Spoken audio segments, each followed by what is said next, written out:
School में teacher Basant Panchami के त्योहार के बारे में पढ़ा रही थी। बच्चों, आप सबको पता है बसंत पंचमी का त्योहार क्या होता है? क्लास में सभी बच्चे सोचने लग जाते हैं। फिर रोहन बोलता है, जी मैम, मुझे पता है। इस दिन हम बहुत से पतंग चढ़ाते हैं और खूब नाचते हैं और अच्छी अच्छी मिठाइयाँ भी खाते हैं। वो तो अच्छी बात है रोहन, पर तुम्हें ये पता है बसंत पंचमी के त्योहार का क्या महत्व है? रोहन और उसके सारे दोस्त सोचने लग जाते हैं। बसंत पंचमी का त्योहार माघ मास शुक्ल पक्ष की 5वीं तिथि को मनाया जाता है। इस दिन विद्या की देवी माँ सरस्वती की पूजा की जाती है और इस दिन से ही बसंत ऋतु का भी आगमन होता है। कहा जाता है कि इस दिन ही माँ सरस्वती की उत्पत्ति भी हुई थी। यह दिन शास्त्रों, कला, संगीत आदि क्षेत्रों से जुड़े लोगों के लिए बेहद खास होता है। बसंत पंचमी के दिन पीले रंग का विशेष महत्व होता है। बसंत पंचमी का दिन विद्या आरंभ या किसी भी शुभ कार्य के लिए बेहद उत्तम माना जाता है। संगीत की उत्पत्ति करने के कारण माँ सरस्वती संगीत की देवी भी है। इनकी पूजा करने से अज्ञानी में ज्ञान का दीप जल उठता है। बसंत पंचमी के दिन लोग पीले वस्त्र धारण करते हैं और अपने घरों में पीले रंग के व्यंजन बनाते हैं। कुछ लोग पीले चावल बनाते हैं तो कुछ केसर का उपयोग करते हैं। अच्छा, आप सब ध्यान दें। कल आप सब बसंत पंचमी के बारे में और पढ़कर आना। मैं कल सबसे कुछ ना कुछ पूछूंगी। घर पहुंचकर रोहन सोच में पड़ जाता है। क्या बात है, आज मेरा बेटा बहुत गहरी सोच में पड़ा हुआ है और पतंग चढ़ाने भी नहीं गया। रोहन, क्या हुआ? बोलो, बताओ मुझे, क्या बात है? माँ, बसंत पंचमी क्या होता है? मुझे भी बसंत पंचमी की कथा सुनाओ ना। हाँ, ये तो बहुत अच्छी बात है कि तुम बसंत पंचमी की कथा के बारे में जानना चाहते हो। आओ, मैं तुम्हें सब बताती हूँ। ध्यान से सुनो। बसंत पंचमी के पर्व से बसंत ऋतु का आगमन होता है। बसंत को ऋतुराज भी कहा जाता है। बसंत ऋतु के दौरान फूलों पर बहार आ जाती है। खेतों में सरसों सोने की तरह चमक उठती है। जौ और गेहूं की बालियां खिल उठती हैं और इधर उधर रंग बिरंगी तितलियां उड़ती दिखने लगती हैं। इस पर्व को ऋषि पंचमी के नाम से भी जाना जाता है। लोक कथा के अनुसार एक बार ब्रह्मा जी धरती पर विचरण करने के लिए निकले। पृथ्वी पर तो सभी मनुष्य और जीव जंतु बिल्कुल नीरस और शांत दिखाई पड़ते हैं।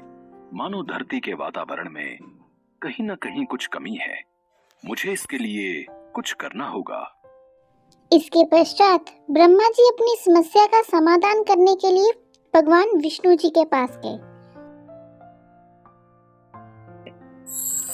पधारिए ब्रह्मदेव, विष्णु लोक में आपका स्वागत है। नारायण, मैं आपके पास एक सहायता मांगने आया हूँ। मुझे पृथ्वी पर सर्वस्व मौन ही दिखाई दे रहा है। मैं चाहता हूँ पृथ्वीवासी बोलने लगे। मुझे इसके लिए आपकी सहायता की आवश्यकता है। ब्रह्मदेव, इस कार्य में तो आदि शक्ति ही हमारी सहायता कर सकती है।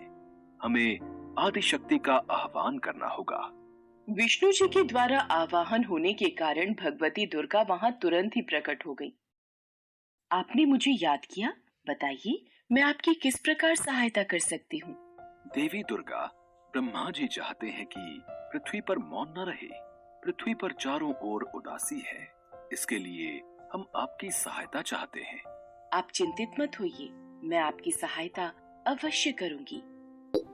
ब्रह्मा जी तथा विष्णु जी की बातों को सुनने के बाद उसी क्षण आदिशक्ति दुर्गा माता के शरीर से भारी तेज उत्पन्न हुआ, जो एक दिव्य नारी के रूप में बदल गया। यह स्वरूप एक चतुर्भुजी सुंदर स्त्री का था, जिनके एक हाथ में वीणा तथा दूसरे हाथ में वर मुद्रा थे। अन्य दोनों हाथों में पुस्तक एवं माला थी। आप सभी मेरा प्रणाम स्वीकार कीजिए। मेरे लिए क्या आज्ञा है?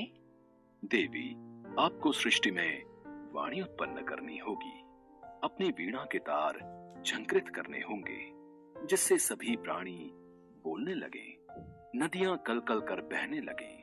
हवा में सन्नाटे को चीरता हुआ संगीत पैदा करना होगा। आपको चारों दिशाओं में ध्वनि उत्पन्न करनी होगी, ताकि ये सृष्टि और यहाँ की प्रत्येक वस्तु, जीव जंतु सब बोलने लगे, ये पृथ्वी मौन न रहे। जो आज्ञा ब्रह्मदेव। मेरे तेज से उत्पन्न हुई देवी, आज से आप सृष्टि में ज्ञान की देवी माँ सरस्वती के नाम से जानी जाएंगी। ब्रह्मदेव, सरस्वती आपकी पत्नी बनेगी।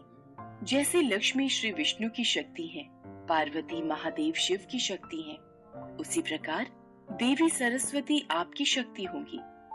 इसके बाद सभी देवता सृष्टि के संचालन में संलग्न हो गए और देखते ही देखते ब्रह्मा जी की आज्ञा से देवी सरस्वती ने पृथ्वी पर वाणी उत्पन्न की, संगीत उत्पन्न किया। चारों दिशाओं में प्रत्येक मनुष्य तथा जीव जंतु सब में वाणी का संचार हो गया और देखते ही देखते माँ सरस्वती की कृपा दृष्टि से धरती चहकने और खिलखिलाने लगी। देवी सरस्वती ने जब अपनी वीणा के तारों को छेड़ा तो पूरी धरती संगीतमय हो गई। तभी से बुद्धि व संगीत की देवी के रूप में माँ सरस्वती की पूजा की जाने लगी। माँ सरस्वती को वागीश्वरी, भगवती, शारदा, वीणा वादिनी और वाग देवी समेत अनेक नामों से पूजा जाता है। ये विद्या और बुद्धि प्रदान करने वाली देवी हैं।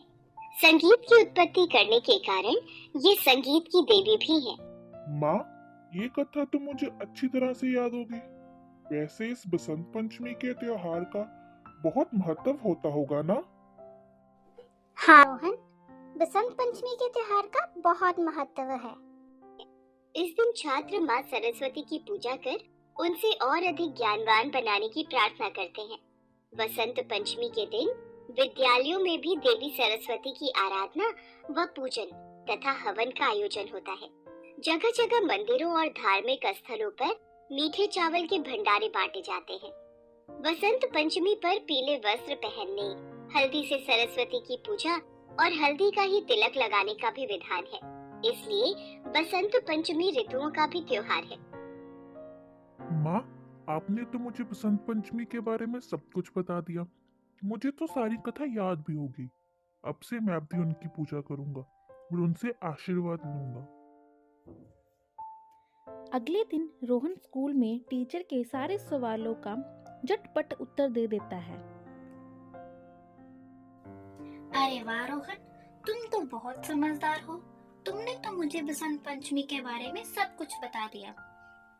बच्चों, आप सब भी माँ सरस्वती की पूजा करना और उनसे आशीर्वाद लेना कि आप सब जीवन में बहुत तरक्की करें।